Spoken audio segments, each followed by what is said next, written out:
Okay, good evening, and thank you for joining Hydrocephalus Canada tonight, and welcome to the Job Search and Interview Preparation Strategies webinar. I'm Shauna Bodway, the Director of Programs and Information at Hydrocephalus Canada. I will be the moderator for tonight's duties. My co-host is our Community Support Coordinator, Andrea Walters. She'll be in the background. Tonight's webinar will walk participants through job search and interview preparation strategies.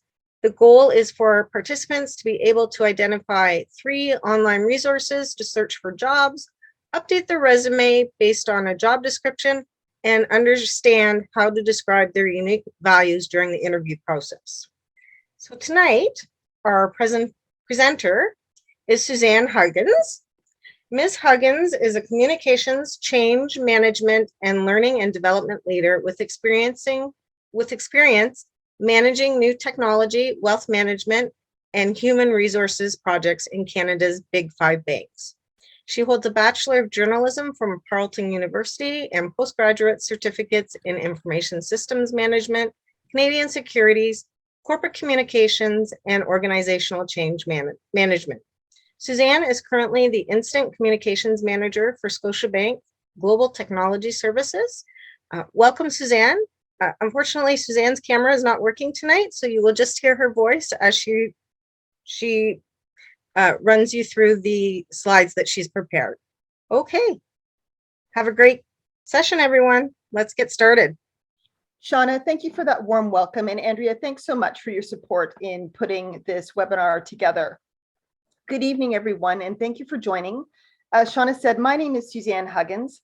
I became aware of Hydrocephalus Canada probably a decade ago. I myself have hydrocephalus. I was diagnosed in my early 20s, and following my original surgery, I've subsequently had 4 shunt revisions. My last shunt revision was in 2019, and my hair has grown out, so I'm back to a ponytail now at last.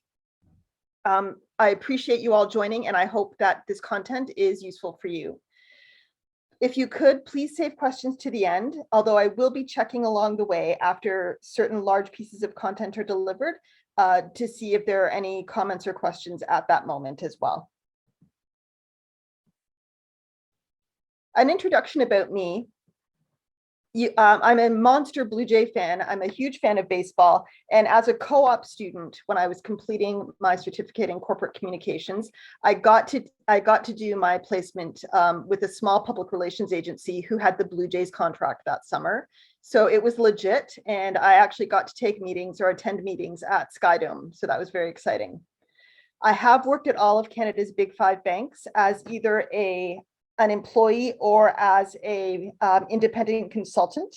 And I tend to specialize in technology and operations projects, although I also have experience in leadership development and in wealth management with sales and communications training as well. I do a lot of coaching for senior managers and executives, particularly around putting key messages together and in presentation skills. And I'm keenly interested in mentoring. I myself have benefited from having mentors in my career, and so I try to pay it forward by mentoring folks along the way in their careers as well. My LinkedIn profile, there's a hyperlink at the bottom if you would like to connect with me following this session.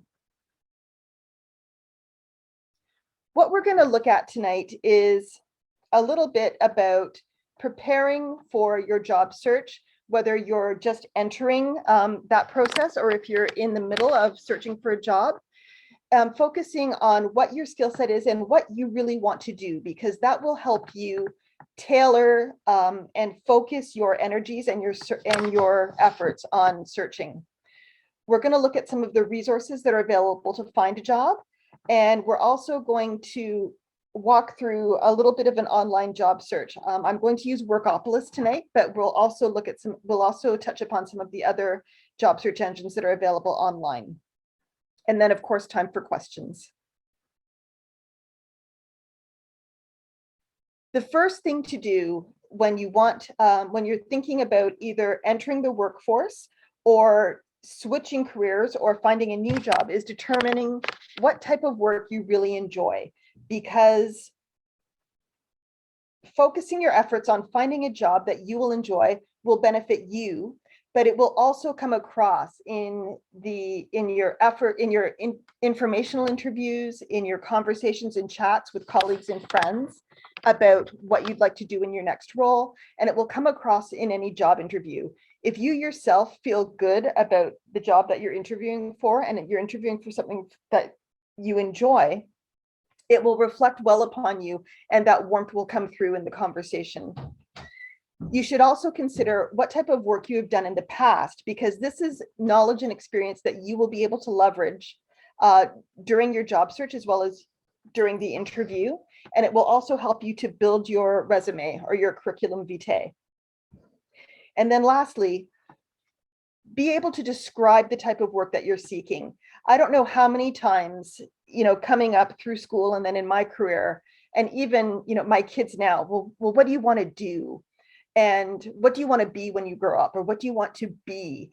And the question is larger than just what you want to be. What type of work do you enjoy doing? What type of skills do you enjoy using? And those are some of the levers or some of the triggers that you can use to determine the type of work that you're seeking, and it will help you to describe the type of work that you're seeking. Are there any questions about these 3 points before I continue?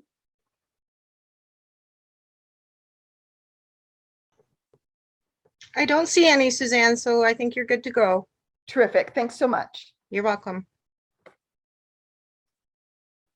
There are a lot of resources in your search for a job.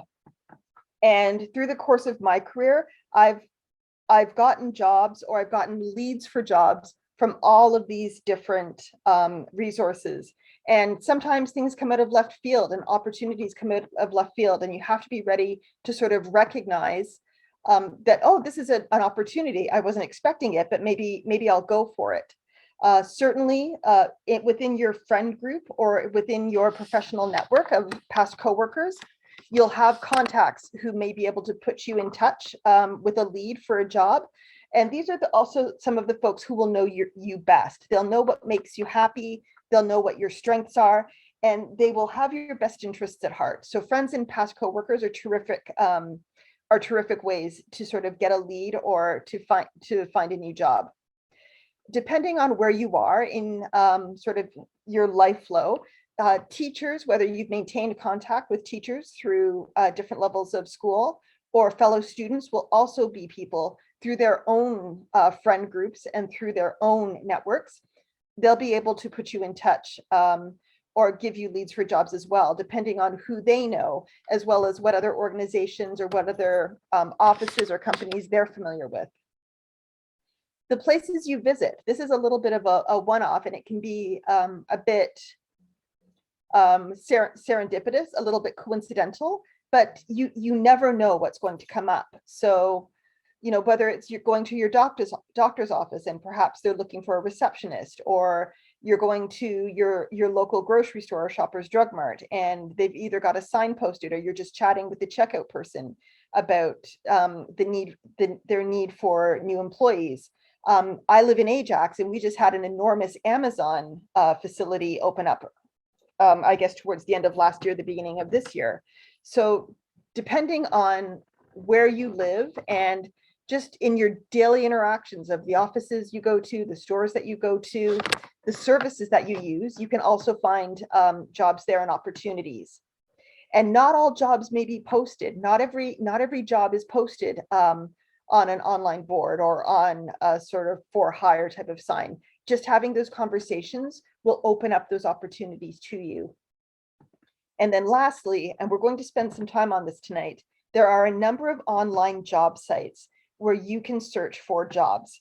LinkedIn is one that I'm very active on, and in my bio, I included my LinkedIn, my link to my LinkedIn profile. I encourage you, please connect with me. I'd be delighted to see you after. I'd be delighted to be connected with you afterwards. But there are also a number of other job boards. where you can go in and based on a keyword search and based on what your interests are. So again, if you've decided what makes you happy and what you're interested in, you can use those keywords to search for different types of jobs. Workopolis is one, Monster, ZipRecruiter. There's another one, maybe not as familiar to folks, called Jobilico, where you can actually set up regular emails, and it's all up to you. You can receive daily emails with potential jobs. You can have those emails sent to you weekly, but these jobs will automatically send you open positions based on the keywords that you've entered into your profile. And then you can sort of browse through and see what might interest you or what you might be qualified or best suited for. Are some of these, and I'm going to ask the question to the group, but are some of these resources things that you've used before in terms of asking questions, or reaching out to friends or teachers, etc., to maybe explore different job opportunities? Is this something that folks on the call have done before?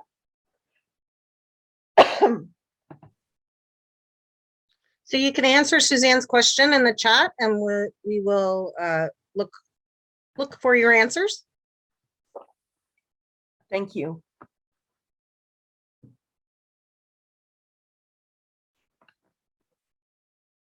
All right, so if you're watching the chat, I'll keep going, but we can check in, and thank you. And I don't know if anyone's heard it in the background. I put my dog downstairs at the beginning of the webinar, but he's gotten through the gate, so he's actually sitting on the bed right next to me. He's a large Labrador Retriever, so you may hear him, but he thinks that the webinar is fascinating. That's quite all right. My cat is also sitting here watching the screen. Thank you. My dog and your cat are going to be ready for their next career move. Yes. All right. Actually, Adriana here has said, sorry, just popped out of my view. So just give me 1 second here. Sure. To get it back. She said, yes, the majority of my jobs have been through word of mouth. And then Pamela said, yes, I have used some of these options. And she thanked you for sharing. Oh, I'm glad. I'm really glad to hear that. And I'm actually going to go back to this slide because there's a story that I love sharing. In a previous role, I was a senior manager of organizational change management at I'm at Scotiabank now, but it was in one of my previous banks. And I had one of my responsibilities was mentoring co-op students. And the co-op student that I had for that particular semester was a real gangbuster, very motivated, very interested in learning. And when we think about opportunities and the different ways that people can get jobs, this is one of my favorite stories ever. So I'm going to share it. We on our team, we actually had 2 co-op students. And one evening after work, I was going out with friends who worked at other banks and other consulting agencies in Toronto. And I asked both of them, would you like to come out? We're going to go for some refreshments. Would you like to come out? And Kayla was like, yes, absolutely. Looking forward to it. And the other co-op student couldn't because she had like a standing sort of meeting with some of her other friends. So my co-op student came out with us. She ended up sitting beside my friend whose wife worked at Rogers. And in the course of the conversation, because Kayla was very outgoing, in the course of that conversation, she learned that my friend's wife was actually in HR at Rogers. They were hiring, and Kayla interviewed and got the job. So she was a co-op student at the bank that I was working at. And so one of the questions that was asked was of me afterwards, because of course we would have liked to have hired her, and Kayla went off to Rogers, was did both of those co-op students have that opportunity? And the answer was yes. I'd invited both of them, and Kayla's the one that came. And so she ended up meeting someone who she wouldn't have met otherwise. This person happened to be married to someone who worked in HR at Rogers, and Kayla got the job. And so she spent 3 years at Rogers, and she's moved on to Deloitte now. She's a senior manager at Deloitte. So you just never know when these things are going to happen. And being open to these sorts of potential opportunities and exposing yourself to situations where you might not expect that to happen. It could happen. So I'm really, really glad of the feedback that you've shared and that you've had these experiences as well. Thank you for sharing that story. It's very, it gets you thinking about all the different ways that you could possibly connect with people and what it could lead to. Yeah, thank you. That's one of my favorite stories of all time. So let's talk about the online job sites, because these are terrific. In addition to being, so I've spent most of my career in the Canada's big banks. Most of that time I've been an employee, but I've also been an independent consultant. So there was a period of about 2 years, 2.5 years, where I decided that, I took a look at sort of my risk and did I feel that I was employable?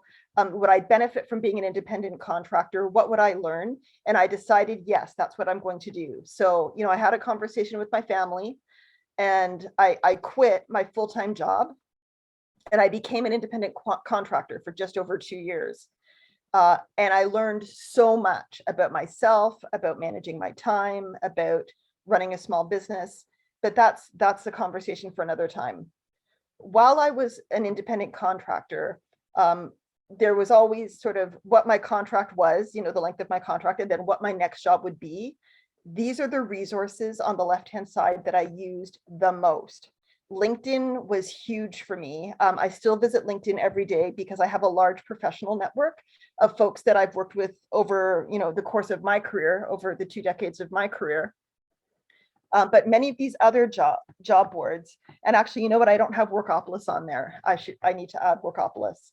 But all of these job boards have been sources of potential employment for me, in addition to the headhunting agencies and the temporary agencies who will actually reach out and actively engage potential workers to fill contracts that they're trying to fill. So in tonight's session, I didn't even go into some of the recruiting companies, and maybe that's something, Shauna and Andrea, that I can connect with you afterwards on. But if you can get on some of these lists for the recruiting agencies, they're also terrific resources for finding jobs. And not just temporary jobs. There are benefits to temporary jobs because they provide an opportunity for you to decide, is this a place that I would like to work? Am I enjoying using these skills in this particular job? And you get to kind of test drive the job without actually signing the contract or signing the lease for the job and owning it for the rest of your life. So there are a lot of benefits to contract work. And these resources, in addition to Workopolis, are what I used primarily when I was looking for contract work, and then working as well with a lot of the recruiters who get to know you, because if you apply for one job, you tend to get on lists and your name gets put on in databases, so you'll get contacted fairly regularly for contracts that may come up. So for job sites are terrific because they enable you to search by the type of work that you're interested in. So if you've done that work and you've decided what makes you happy, what's your skill set, and what do you want to do, you can search by keyword. You also will benefit from determining the type of work that you're qualified for, and what type of work you're seeking before searching for jobs online. Going onto a job board and without actually doing a little bit of that legwork and deciding what you want to do and figuring out what some of those search words are going to be, it can be overwhelming. And so having in your mind an idea of what you're searching for as you go in will be helpful to you, and it will set you up for success. And then lastly, and I mentioned this a minute ago, but many of these job boards will have a feature where you can set up email notifications based on the keywords that you've used to search for jobs. The demonstration that I'm going to do tonight is for Workopolis, but you can also set up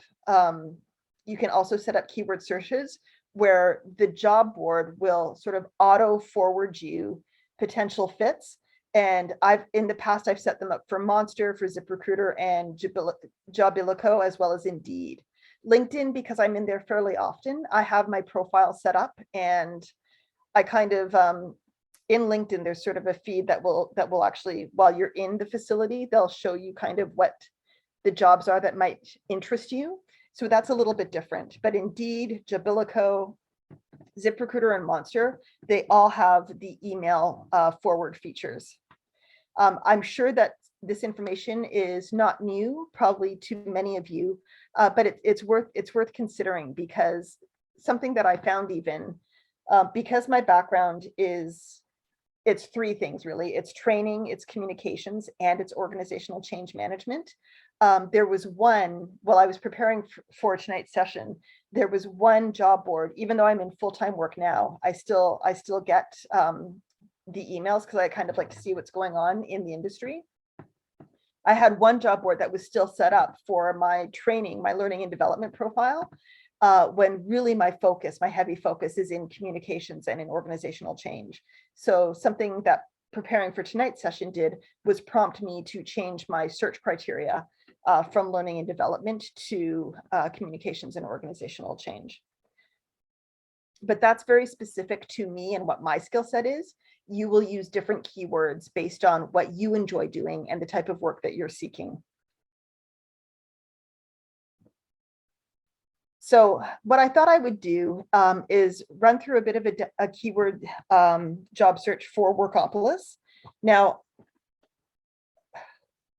Zoom is not my native facilitation tool. I'm more accustomed to using different types of presentation skills. So I'm gonna continue sharing my screen, but I'm gonna try to open up my Workopolis window. Hopefully this will work.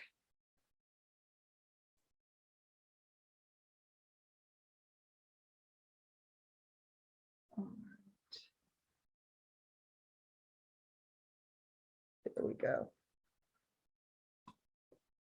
Hooray. Okay, so I'm in Workopolis. And can you please confirm, can someone please confirm, can you see my screen?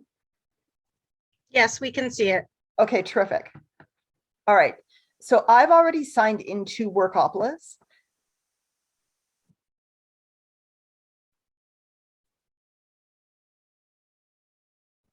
And this is the landing page.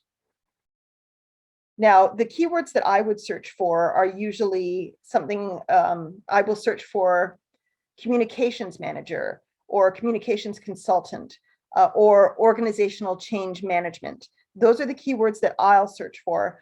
Now, I'm open to suggestions. Is there something that someone would like me to search for on Workopolis? If someone's got a skill set and wants to put it in the chat, we can search for it using that keyword, perhaps. Shauna, can you let me know if anything comes up? Yep, I will. Sure. Nothing yet, but let's try fundraising. Fundraising. Okay, super. Thank you.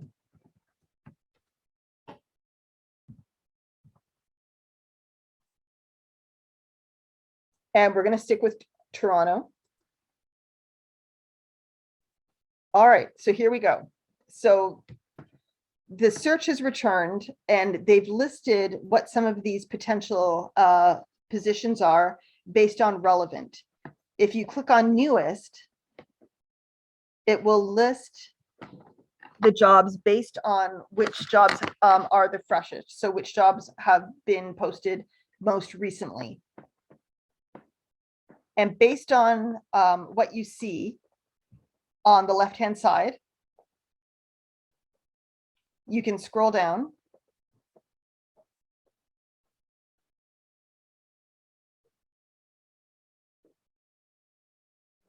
And let's go into this one. It's a volunteer role, but that's okay. If you just click on the job sort of square here, it will bring up the full description on the right-hand side. So this tells you a bit about the company that's hiring. This is a volunteer role.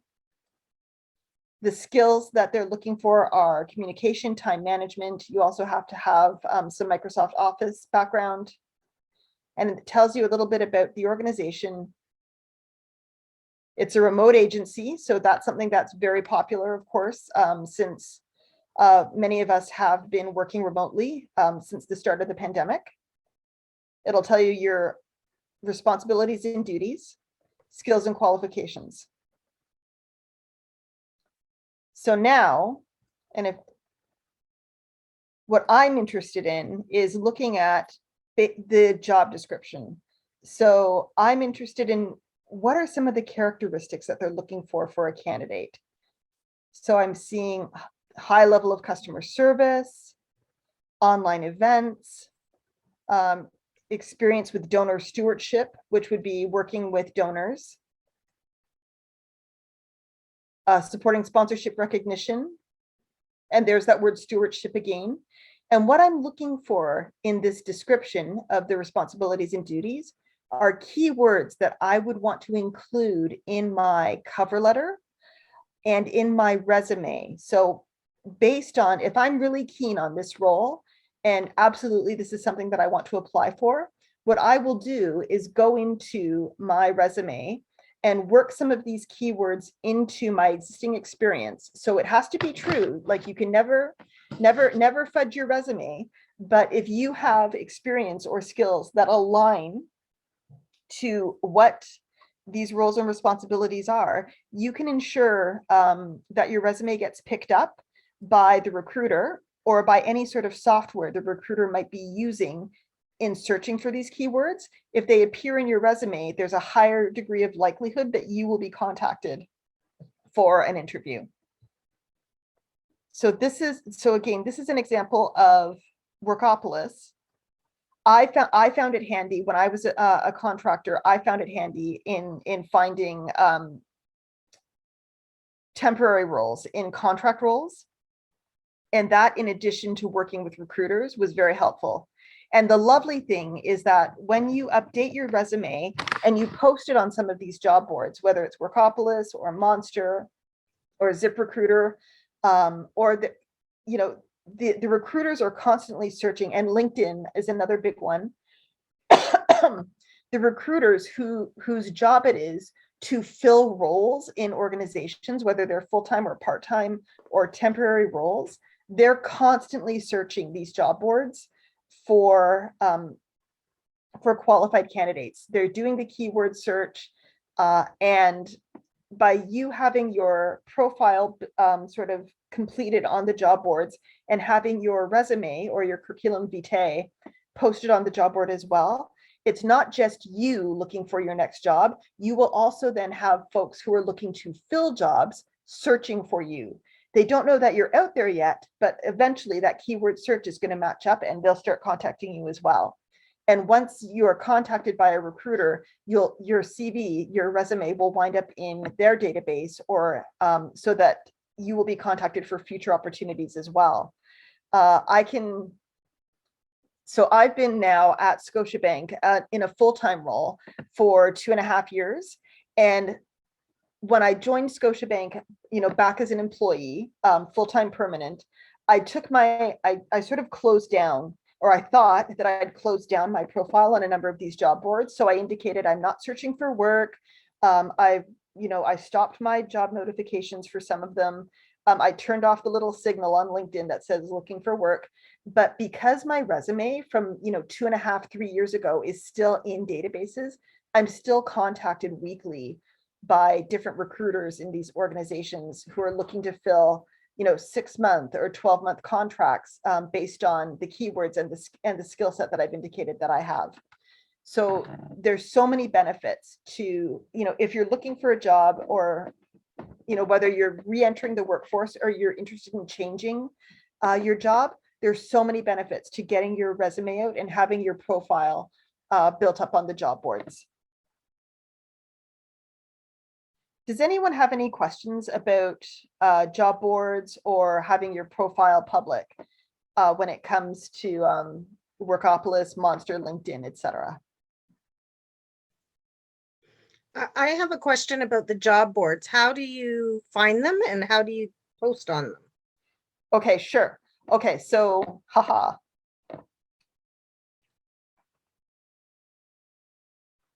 What I'm going to do I actually want to bring up my profile. I practiced with Workopolis specifically. I practiced before the webinar. So let's do this.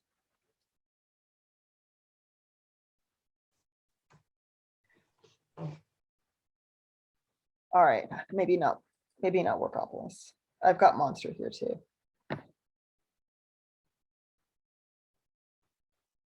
All right. So I've got my profile on Monster. And I've just clicked on, I just want to make sure I'm still signed in. I may not be signed in. I've clicked on the top right. I've got my little profile icon there. I do have a resume, so I can upload my resume from my device.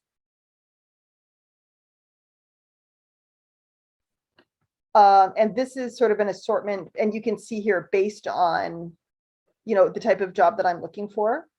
I've got several different versions of my resume based on what the job description was. I've built in some of the keywords. So one of the best practices is based on the job description and the responsibilities, pull out some of those keywords and embed them in your cover letter and in your resume to ensure that you stand out. So let's just open this. So I've just selected a recent resume, and I'm going to use this document, and I'm uploading it to Monster.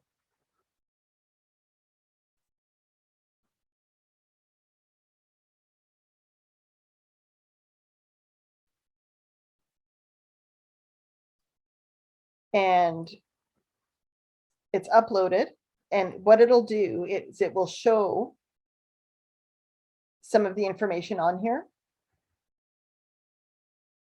that it's pulled from my CV, from my curriculum vitae. Now, some of it's incorrect. I don't know why the postal code is not coming up correctly.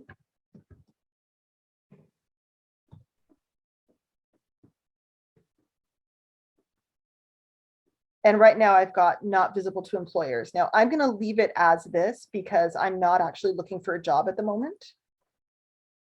Right. But you can see here, if you are looking for a job, you can make your resume visible to employers. You have options to hide your name and contact information and just have your sort of profile on there. And then you would click submit. And so that will upload your resume to Monster. Great. Thank you for showing us that. No, you're welcome. And actually, you know what? I'm glad that I'm in here because I noticed it on Workopolis too. A lot of these job boards, they're not just places to go and sort of look for a job.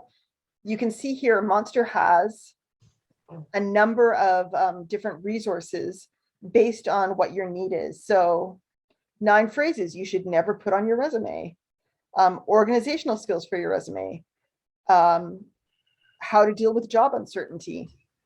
These are resources that are free if you've signed up for the site, and you can go on and not just look for a job, but these are also sort of resources that you can learn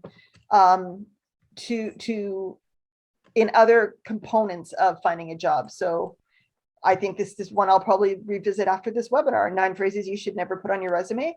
I think I should probably learn a bit more about that one. And Workopolis has something similar as well. I apologize. I'm not going to be able to get on there. I can't navigate back to where I wanted to be for Workopolis, but I did notice that Workopolis had resources as well. And LinkedIn, of course, LinkedIn has just the size of the network on LinkedIn and the online learning that they have and all of the different articles that are posted on LinkedIn, terrific resource as well. But the Monster one is very impressive. I think this is just terrific.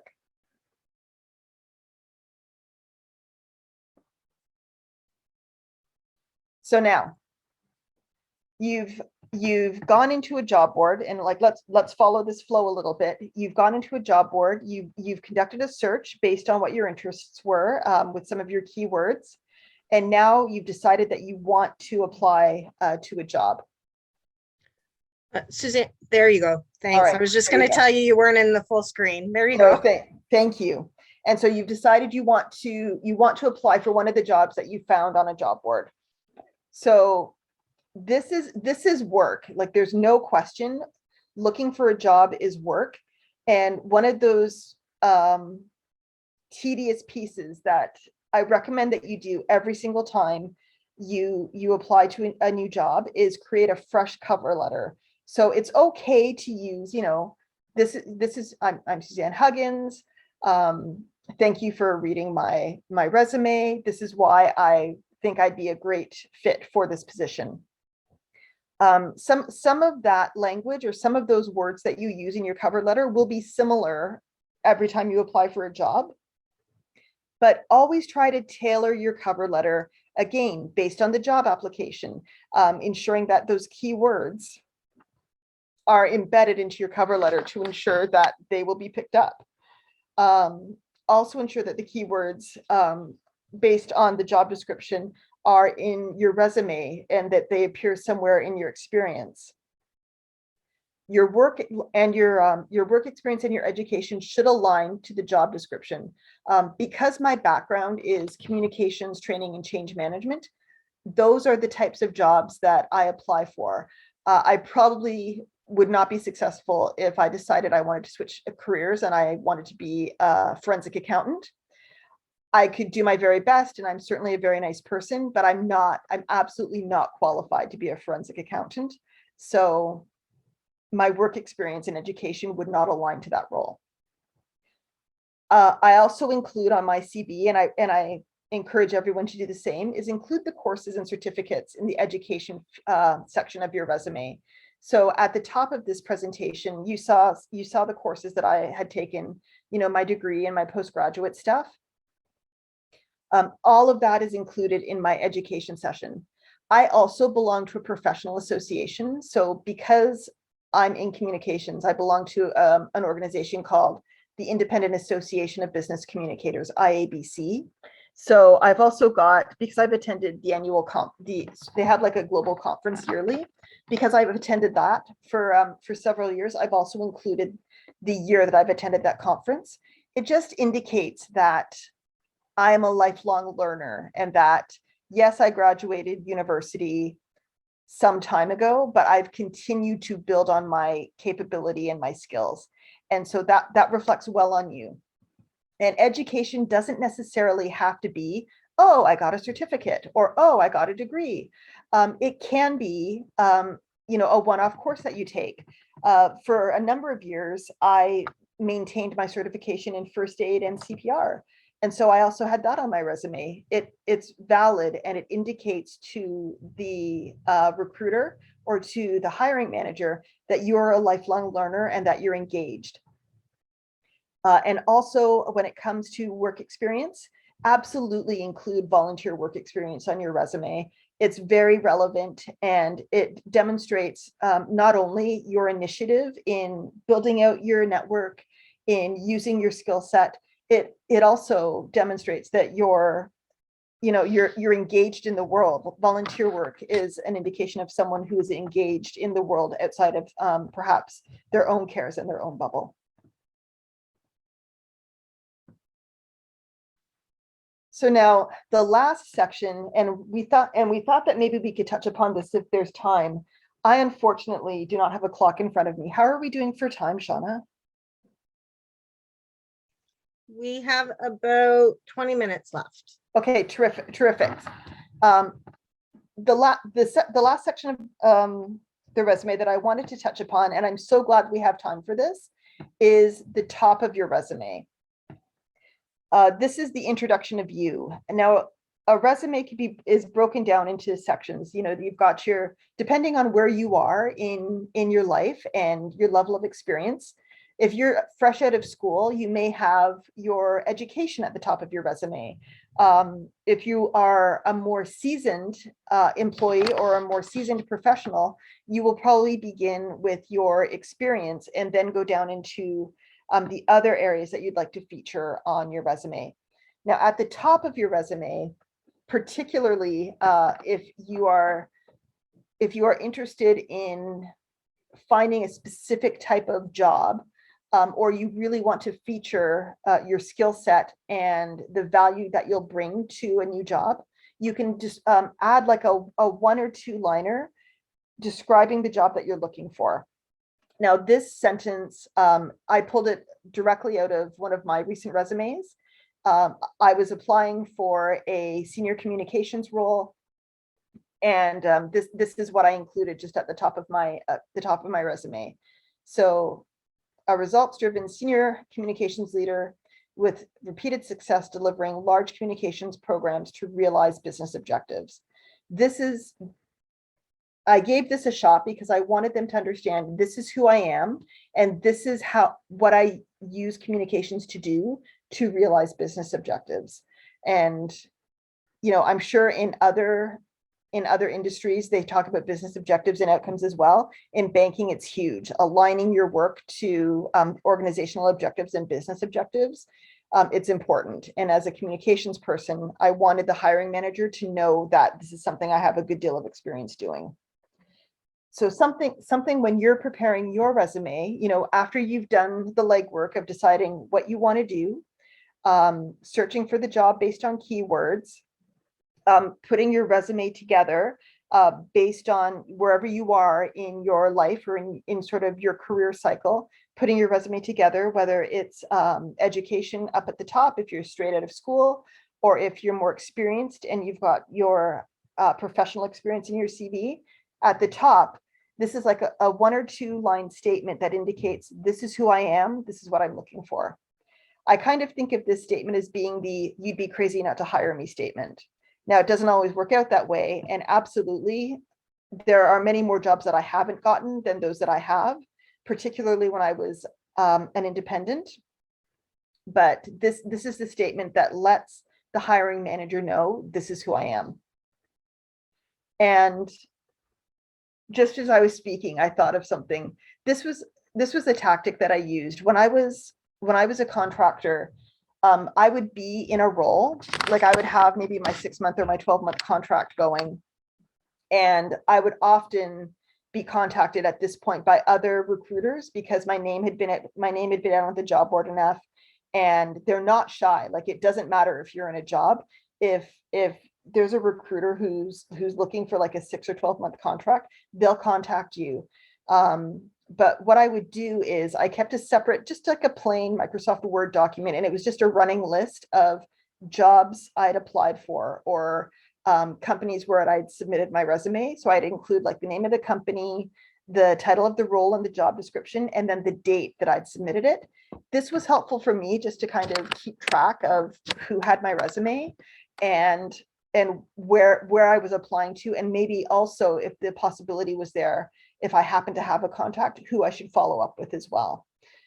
So that was actually a really good learning experience for me, because it's not a one and done thing. You don't just apply for a job. Oh, look, I applied for that one job and I've got it, and now I'm going to work there for the next 20 years. When I was a contractor, there were weeks where I maybe had like 10 resumes that I'd submitted within the last week or maybe the last 2 weeks, but I couldn't keep track of them without that list. So it was helpful for me to know where I had applied and when I had applied. And also over time, I got to figure out how long it would take. So if I applied on, let's just say December 1st, I'm probably not going to hear from someone until December 14th. Because it takes that long for the job posting to close and for HR to vet the resumes, etc. So that was a terrific learning experience for me as well. Now, that was the end of my presentation today. What we looked at essentially was deciding, like, first and foremost, decide what you want to do. What type of work is going to make you happy? And then building your resume around that, particularly with that up top statement in regard to what type of work you're looking for.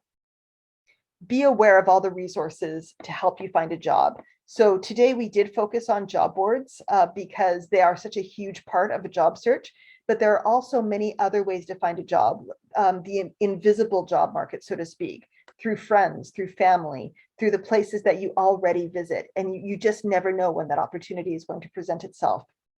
And then lastly, and we've talked about this quite a bit now, but when you're looking, if there's a job that interests you and you find it on a job board, whether it's Workopolis or Monster or ZipRecruiter or LinkedIn, pick out in the job description, what are some of those keywords that the hiring manager or that HR is looking for, and try to work those into your cover letter and into your resume, because an automated search, when HR is looking through all of the candidates, an automated search is going to increase the likelihood that your resume is going to be picked up if you also have those keywords embedded in your resume. I am so appreciative of your time this evening. Shauna and Andrea, this was a terrific experience for me, so I benefited from it. I really hope that I've brought value to the audience. I'm very keen if there are any questions or if there's any points that anyone would like to make while we're still together. Yes, we do have some questions, and thank you very much for this presentation. It was very informative.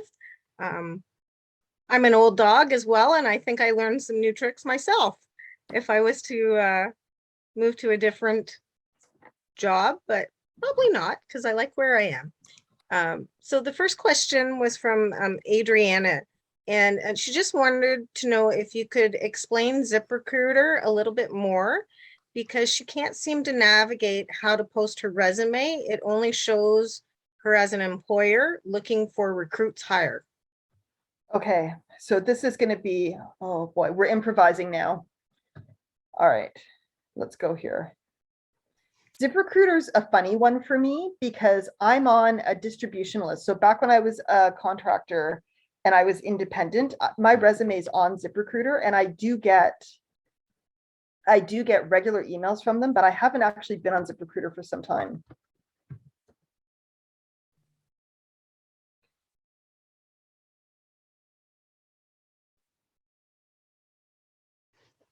Okay, good. And so I'm automatically signed on because I don't think I'd remember my password for it.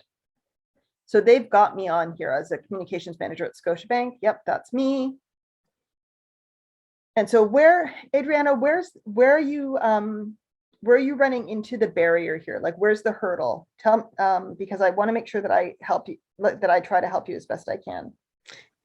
It appears to be that she can't she can't upload her resume because it's only showing her as an employer instead of someone looking for a job. Okay, so I'm going to go into my profile because I know that they've got me on here as looking for a job.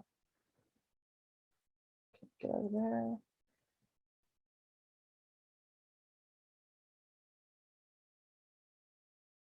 That's all my information.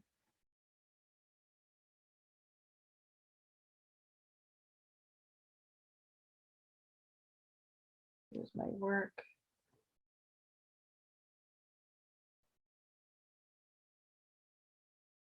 I'm wondering if maybe she just entered something on the wrong platform and maybe just needs to start from the beginning. Like, I think it's got to be in the profile section, maybe under account settings.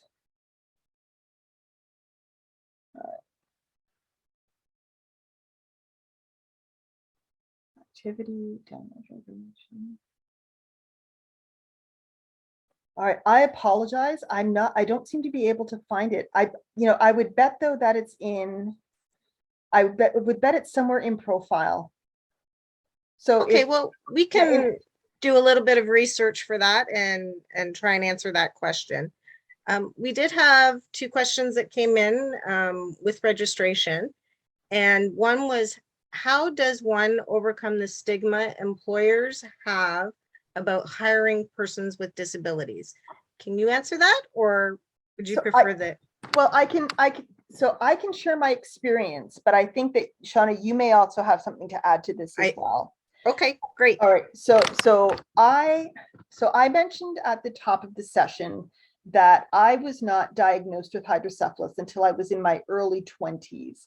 And so somehow I got through my undergraduate degree at university undiagnosed. And believe me, I can tell you the difference between, trying to learn, being undiagnosed versus after I was shunted, and the postgraduate work and schooling that I took after I was shunted, night and day. It's unreal. When I think back to my undergrad, I don't know how I did it. But basically what I'm trying to say is that my disability is invisible. I would imagine that on this call and other folks with hydrocephalus, we all have different experiences. So we all may present differently, but because I work in a federally regulated industry, so most of my career, the lion's share of my career has been in financial services and banking. All of the banks, as well as a number of the other large Canadian employers and any industry that's federally, or I believe even provincially regulated, they have diversity initiatives that include ensuring that their hiring process is accessible, and that they are an employer of choice for persons with disabilities. So when I've applied for jobs, whether it's be as a contractor or it's to be a full-time employee, one of the survey questions is, do you require accommodation? And I always hesitate a little bit about that. I'm like, well, what do I put, or what do I put? I probably don't require accommodation, but something that I try to let my team know is that I will often ask probing questions to make sure to confirm understanding. So although on the resume application itself, I don't say requires accommodation, the next question that usually comes down, they'll ask, sometimes they ask if you are a person with previous military experience. They'll ask if you are an Indigenous person. Are you a person with a disability, or the language that they will use for that? I always select yes. I always select that I'm a person with a disability for two things. One, because it's true. And two, because those organizations, because they want to be an employer of choice and they want to represent their diverse hiring practices, it benefits them as well to have me not just as an interviewee, but as an employee. So if you are qualified for the job, and if you believe that you're a strong candidate, I personally don't think that it should hurt us that we indicate that we have a particular condition. Now, Shauna, you may have a point of view as well. You're probably more informed than I am on this. This is a difficult question to answer in a very short period of time. But basically, the biggest barrier to employing workers with disabilities is a lack of awareness of disability and accommodation issues, concerns over costs, and fear of legal liability. So, what we need to do as people with disabilities and the greater disability community as a whole, and levels of government, and is to educate employers to identify and change processes that support unconscious bias. So that's one way that we can try and overcome the stigma. And the other way is to also help employers and all employees in that company to understand that challenges for people with disabilities and what we face and contribute to, we need to work together to figure out solutions by creating a work environment where every employee can contribute. So there's lots of information on this if you Google it, and we found some really good information on the Canada website, and we will send that link to you after the webinar, everyone who's on the call tonight, because there's a lot of information there, but sometimes it's you that has to do the advocacy to make the potential or prospective employer aware that, I may have a disability, but the disability is not going to necessarily stop me from being able to do the work that you're asking in this job posting, basically. I hope that explains things a little better. Can I from a different viewpoint? Yeah, can I add something else? Sure. Just what you said at the end, it struck something with me. In many organizations, certainly, it's been very prominent since the start of the pandemic. The word resilience is something that comes up a lot when looking at employee hiring practices, in management hiring practices, and in executive bench strength. And people with disabilities, myself included, we have resilience in spades. We are a very resilient employee population, that people who have not been faced with the types of challenges or experiences that we have would not be able to respond as well to. And so I'm trying to remember the last time I mentioned it in an interview, but the word resilience comes up fairly often, at least in my workplace, and it should give you confidence, despite maybe some of the unconscious biases that we may face as a result of our situation. What we have that many other potential employees don't have is an increased resiliency to overcome. I would agree with you on that as well. So next question, how to disclose disability, or should you disclose your disability? Well, so I shared my example when I'm applying to a job. Do I need accommodation? I usually select no. Do I identify as a person with a disability? I always select yes, because I think of that like that's almost part of who I am, and so I always select yes. And again, my response is probably a little bit skewed because I work in a federally regulated industry. Banking follows many of the similar rules and regulations that like a federal government would follow. But right. Yeah, but I always disclose. I always disclose. Yes, and for in the banking and government type of jobs, if you're looking in those areas, they're very good at accommodating persons with disabilities, and in fact, they hire persons with disabilities on a regular basis. In some of the other industries, it's a little more complicated and not as it's not always an open atmosphere. So this question is a little complicated, and sometimes you come across forms of discrimination when you're applying for a job if you say that you're a person with a disability. So you really have to decide whether and when to disclose the disability, and that can often be challenging.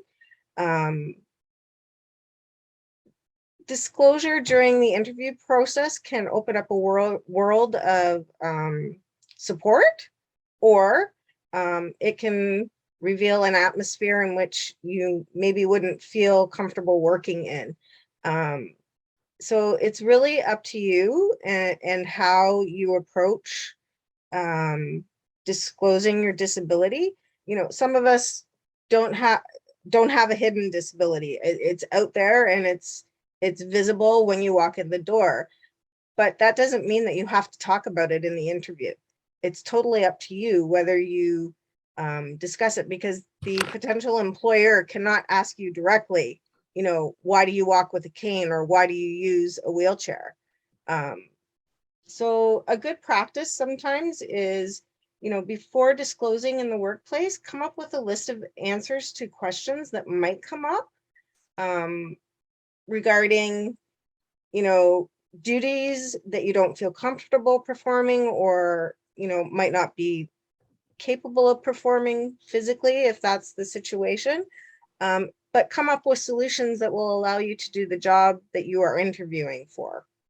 And again, there's quite a list of ways on how to disclose your disability. And again, we will provide some links to those resources after the webinar. And I see that we're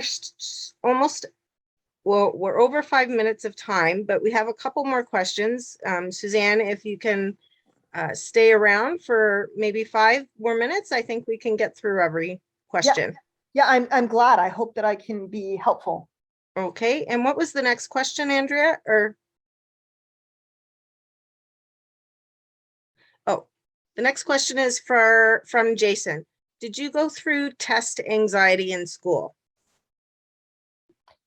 No, except for physics, but that wasn't to do with my disability. That had to do with physics. I was terrible at physics, but I had the same issue with math. Yeah, no, I did not. And actually, I wasn't expecting that question, but I think back to public school and high school, something that I got involved in very early, grade 4, when I was in elementary school. Grade 4 was when they started the public speaking contests. They would do it in the class, and then if you won for your class, you do it in the gym, and then if you did it at the gym, you'd have to go on to the other thing. But public speaking was something that I started very early, and I'm so glad that I did, because even as an adult, regardless of my hydrocephalus, even as an adult, it has given me confidence, and it's one of those skills that it increases. Your ability improves over time the more that you do it. But when I think back to even having to memorize the speech, I was pretty good at that. In university, what I found, and I mentioned this, sort of the difference between my schooling in university before my first surgery versus my schooling after I'd had my first surgery, I found that I was more alert in class, and I found that I needed less sleep. When I was in university doing my undergrad, I was very dependent on sleep. I couldn't stay out late, and I wouldn't have trouble taking tests, but there was probably a dullness. I would describe it as sort of a dullness, or a little bit of a veil that was sort of lying over top of my thinking when I was taking those tests. After I'd had my first surgery, and I started doing some of my postgraduate certificates, and I was taking exams, I just felt sharper, and my marks, my grades reflected that. I hope I answered your question. I hope that information is helpful. I think it's very helpful. And, I think everybody has a little bit of anxiety, when they're going into a job interview to begin with. You want to make sure that you're dressed well, your hair is in place, and that you come across as competent to do the job, whether you have a disability or not. So you put a lot of pressure on yourself, I guess, is what I'm trying to say. And even with, doing a test, you're putting pressure on yourself to get a good grade. So sometimes you have to just take a deep breath and meditate a little bit and say, okay, I've got this. And then the anxiety sometimes isn't as high. So that's just my take on things. So I don't see any more questions, but we did just want to remind everyone that we have an evaluation form. Please, please, please fill this out. We need your feedback for future webinars. If something wasn't covered in tonight's webinar or you want to know more, please share this on the evaluation form. Andrea just posted it in the chat, so you can click on it directly and do the evaluation. And any ideas that you have for future webinars, please add that into the evaluation screen, the evaluation, as it will help us build programs to support your needs as well. Thanks everyone for joining us tonight. Thank you very much, Suzanne, for your presentation. Very informative, and we will probably have some questions. So if we do, we'll send them your way, and then we'll get them out to those who have attended tonight. Thank you, Shauna and Andrea, for the opportunity. And thank you to everyone for joining tonight. I appreciate your attention and the questions as well. Thank you again very much. I just want to put a shout out as well. We actually have someone from Uganda that joined us tonight. That's fabulous. That's so fabulous. So we're not just Canada-wide, we're global now. All right, everyone. Thanks for joining us, and have a good night. Thank you. Good night.